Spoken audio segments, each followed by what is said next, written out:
Thanks for having me back. Again, this is Celebrity Chef Mark with Appliance Factory and Mattress Kingdom.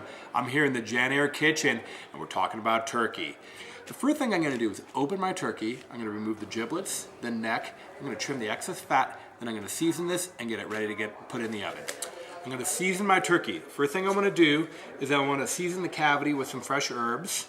So I've got some rosemary. I'm going to put some thyme and some garlic in there.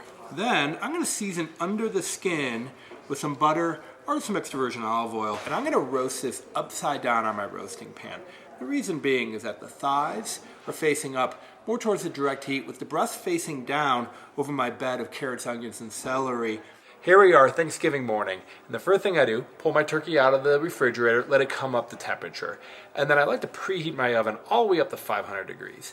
I set my turkey in there and immediately turn the temperature down to about 350. That allows the oven to kind of get a jump start on the turkey. It keeps the oven from reducing temperature too much, and it's going to shave quite a bit of time off your cooking. Turkey's in the oven, I've got the timer set. Now, when the turkey cooks to about 75% of doneness, I'm gonna flip it over. What I'm gonna do is I like to use my sharpening steel.